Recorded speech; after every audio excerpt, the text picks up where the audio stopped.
How to lose chest fat. तो मैं अपने बॉडी का सबसे ज़्यादा फैट जो है वो बैक में, बेली एरिया और चेस्ट में होल्ड करता हूँ। तो मैंने जो स्टेप्स फॉलो करे हैं, मैंने 3 स्टेप्स फॉलो करे थे जिससे कि मेरा चेस्ट फैट लूज़ हुआ है, और जो आप भी फॉलो कर सकते हो to get a good result on your body. तो फर्स्ट ऑफ ऑल मैं आपको बताना चाहूँगा, spot reduction is not possible. अगर आप चाहो कि सिर्फ एक जगह का फैट कम कर लो तो वो पॉसिबल नहीं है, but by the end of this video I will make sure that you become better as well as more confident version of yourself. तो टेंशन ना लो भाइयों, आपको पूरी वीडियो समझाता हूँ डिटेल में, और अगर आपने पूरी वीडियो देख ली भाई, पक्का आपको जो भी इनसिक्योरिटी है या फिर अगर आपको चेस्ट ग्रो करने में दिक्कत हो रही है या जो भी इशू है आपका वो सॉल्व हो जाएगा। और अगर कोई दिक्कत है तो आप कमेंट सेक्शन में मुझे बता सकते हो। तो चलो अभी वीडियो का मैं मेन टॉपिक जो है उसको स्टार्ट करता हूँ। तो सबसे पहले भाई आप लोग को पता लगाना है कि आपको चेस्ट फैट, जिसको कॉमनली मैन बूब्स ही बोलते हैं, वो है या फिर गायनोकमेस्टिया।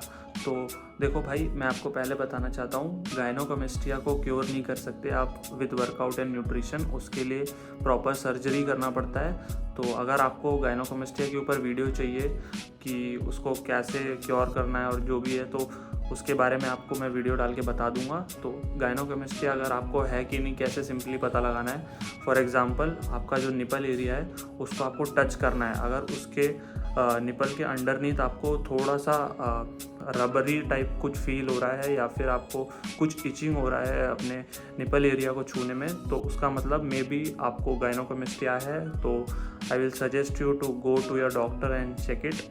तो ये हो गई गायनोकमेस्टिया के बारे में बात। तो मैन बूब्स, चेस्ट फैट जो होता है, अब उसके बारे में हम बात करते हैं वीडियो में, क्योंकि गायनोकमेस्टिया देखो भाई, ना मैं आपका टाइम वेस्ट करना चाहता हूँ ना मैं अपना। तो भाई उसको क्योर करना हमारे हाथ में नहीं है, वो ऑपरेट करके ही सही होता है, और बहुत से केसेस में वो समय के साथ भी सही हो जाता है, क्योंकि जो प्यूबर्टी के टाइम पे होता है वो अपने आप क्योर हो जाता है धीरे धीरे टाइम के साथ। तो भाई 90 से 95% बंदे जो होते हैं उनको बेसिकली चेस्ट फैट ही होता है, और उसको वो गायनोकमेस्टिया सोच लेते हैं और बहुत टेंशन लेते हैं। तो भाई ऐसे ज़्यादा सोचो मत उसके बारे में। और बेसिकली ये वीडियो हमारी चेस्ट फैट के ऊपर है, तो हम इसी टॉपिक को आगे कवर करेंगे वीडियो में। अगर आपको गायनोकमेस्टिया के रिलेटेड जानना है तो कमेंट्स में बता दो, नेक्स्ट वीडियो में उसके रिलेटेड बना दूंगा, आपको कोई दिक्कत नहीं है। तो चलो अभी इस वीडियो का टॉपिक हम मेन जो है उसको डिस्कस करते हैं। तो एकमात्र भाई सॉलिड तरीका है चेस्ट फैट लूज़ करने का, वो कि भाई आप अपना फैट लूज़ करो और उसके साथ साथ ही अपना मसल बिल्ड करो। तो जो फर्स्ट स्टेप है वो है एनर्जी बैलेंस। तो अगर आप भाई किसी भी ट्रेनर या कोच से जाके पूछोगे और आपको बोलोगे कि आपको चेस्ट फैट लूज़ करना है, तो वो आपको स्पेसिफिक न्यूट्रिशन सप्लीमेंट या फिर कोई एक्सरसाइज बता देगा जो आपको पूरी करनी है, जिससे आप अपना फैट लूज़ कर पाओगे। तो अनफॉर्चुनेटली भाई ऐसा पॉसिबल नहीं है। मैंने जैसे कि आपको वीडियो के स्टार्टिंग में बताया था, spot reduction is a myth. अगर आपको स्पेसिफिक बॉडी पार्ट से कोई फैट रिड्यूस करना है तो पॉसिबल नहीं है। जो भी आपका फैट है वो पूरी बॉडी से लूज़ होगा और स्पेसिफिक एरिया से नहीं होगा, ठीक है। लेकिन yes, you can make that body part look better and way more aesthetic, ठीक है। In simple word, burn more calories than you eat. तो जितना आप खा रहे हो उतना अगर आप बर्न कर दोगे तो भाई आपका जो चेस्ट का फैट है वो लूज़ होगा। तो इन सिंपल वर्ड, जो साइंटिफिक टर्म्स में बोलते हैं कि calories in versus calories out. बहुत से बंदे जो हैं अपना फैट लूज़ करना बंद कर देते हैं, तो वो बेसिकली होता है ओवर ईटिंग के वजह से और बिंज ईटिंग के वजह से। जो भी हम बीच बीच में खाना खाने लगते हैं ना, कुछ भी हमको भूख लगती है और हमने कुछ भी एक चिप्स खाया और छोड़ दिया और फिर पेप्सी पी ली, ये सब आपको बंद करना पड़ेगा। अपने लाइफस्टाइल को सुधारना पड़ेगा अगर आपको अपने गोल्स तक पहुंचना है। तो अगर आपको अपना फ़ैट लूज़ करना है, for example chest fat lose करना है, तो सबसे पहले आपको उसके लिए डेफिसिट में रहना पड़ेगा। डेफिसिट मतलब मेंटेनेंस कैलोरीज जितनी भी है आपकी, उससे 200 या 300 कैलोरीज कम आपको खाना पड़ेगा। फॉर एग्जांपल आपकी मेंटेनेंस कैलोरीज 2500 है, तो आपको अप्रॉक्सीमेटली 2200 से 300 कैलोरीज डेली करनी है। तो ये हो गया डेफिसिट। तो डेफिसिट में अगर रहोगे तो it forces your body to lose fat. तो ये हो गया अपना ये। और लंबे टाइम तक जब आप डेफिसिट में रहोगे तो आपका जो चेस्ट का फैट है वो भी लूज़ हो जाएगा। और मेक श्योर करना है कि जो अपना डेफिसिट है वो बहुत ज़्यादा बड़ा ना हो। 600-700-800 कैलोरी का डेफिसिट मत रखना, थोड़ा सा रखो ताकि आपका मसल लॉस होने के चांसेस भी कम हो जाए। तो जो सेकंड स्टेप है वो है प्रोटीन। तो अगर आपके डाइट में इनफ प्रोटीन नहीं है तो भाई आपको बहुत ज़्यादा मुश्किल होने वाली है अपना फ़ैट लूज़ करने में, जो कि स्पेसिफिकली चेस्ट का है। तो अब मैं आपको सजेस्ट करूंगा कि एटलीस्ट आपका जितना भी बॉडी वेट है उसका ट्वाइस आपको प्रोटीन इंटेक रखना है। फॉर एग्जांपल अगर आप 70 kgs के हो तो आपको 140 ग्राम्स ऑफ प्रोटीन खाना है एवरी डे।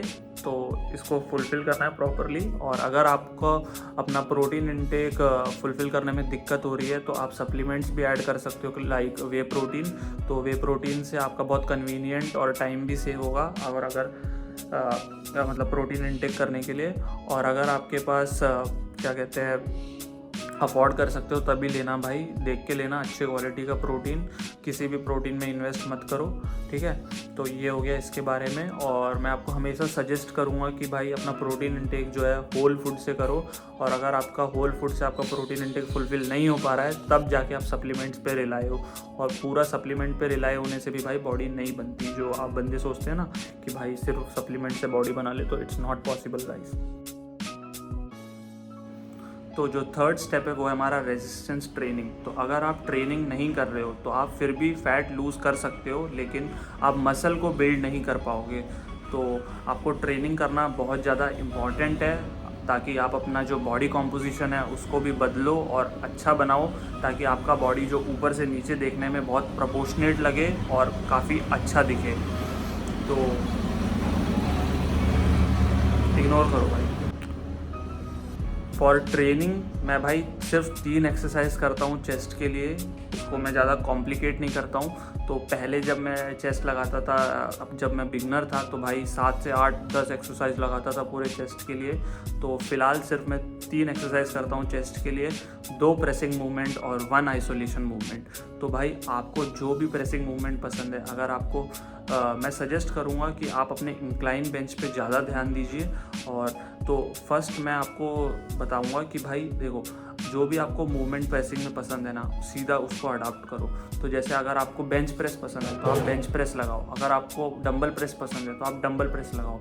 तो बेसिकली मेरे को डंबल प्रेस ज़्यादा अच्छा लगता है और मेरे रिस्ट पे भी मेरे को वो सेफ़र लगता है, तो मैं डंबल से करता हूँ। अगर आपको चाहिए तो आप बेंच से करो, लेकिन जिसमें आपका माइंड मसल कनेक्शन अच्छा है आप उससे करो ताकि आपको मैक्सिमम उससे बेनिफिट मिले। तो मैं क्या करता हूँ, मैं पहले भाई एक फ्लैट बेंच पे लगाता हूँ maximum repetition with maximum weight जो मैं लगा सकता हूँ। तो फिलहाल मैं 30 kgs के 9 या 10 रेप्स मारता हूँ। तो भाई उसको मैं हमेशा नोट करता हूँ अपने फ़ोन के नोट्स ऐप में। तो ये बहुत ज़्यादा इंपॉर्टेंट है ताकि आप प्रोग्रेसिव ओवरलोड अप्लाई कर पाओ। तो प्रोग्रेसिव ओवरलोड अगर आपको नहीं पता है तो प्रोग्रेसिव ओवरलोड का सिंपल मतलब ये होता है better than your previous time. तो जितना आपने पहले करा है उससे ज़्यादा रेप्स या फिर उससे ज़्यादा अच्छे से अपने जो टेक्निक पे ध्यान से करो या फिर रेपिटेशन इंक्रीज़ करो, इंटेंसिटी बढ़ाओ, जो भी है, मतलब आपको पहले से बेहतर करना है। तो ये होता है प्रोग्रेसिव ओवरलोड ट्रेनिंग में। तो ये आपको अप्लाई करना है। और तो ये 2 हो गई प्रेसिंग मूवमेंट की बात, और एक आइसोलेशन मूवमेंट। अगर आपको केबल क्रॉसओवर पसंद है तो आप केबल क्रॉसओवर करो, और अगर आपको पेक डेक फ्लाई पसंद है तो पेक डेक फ्लाई करो। तो जिसमें भी आपका मसल माइंड कनेक्शन बेहतर और सबसे बेस्ट है आप उसको करो, और ज़्यादा एक्सरसाइज वेरिएशन पे ध्यान मत दो। और मैं आपको सजेस्ट करूँगा कि अपने अपर चेस्ट पे ज़्यादा ध्यान दो, तो उससे काफ़ी लीन और एस्थेटिक लगती है फिज़िक, और वो देखने में बहुत अच्छा लगता है। जब आप टी शर्ट पहनोगे, कोई टाइट टी शर्ट पहनोगे तो इट लुक्स गुड, क्या कहते हैं, काफ़ी मस्कुलर उससे लगता है, फील भी आता है। तो अपर चेस्ट पे भी ध्यान दो अपने। और अगर आपको ज़्यादा ही फैट का दिक्कत है तो आप डिक्लाइन चेस्ट प्रेस पे भी अपने ज़्यादा मतलब फोकस कर सकते हो। सो एट लास्ट मैं आपको यही कहना चाहूँगा, losing fat from chest is same like losing fat from other body part. तो भाई ज़्यादा टेंशन मत लो कि आपका फ़ैट लूज़ नहीं हो रहा चेस्ट से, धीरे धीरे टाइम के साथ सब कुछ हो जाएगा। तो अगर आप वीडियो के एंड तक स्टिक कर रहे हो तो भाई you are the real one, OGs। तो I love you guys, thank you for watching, peace, bye bye.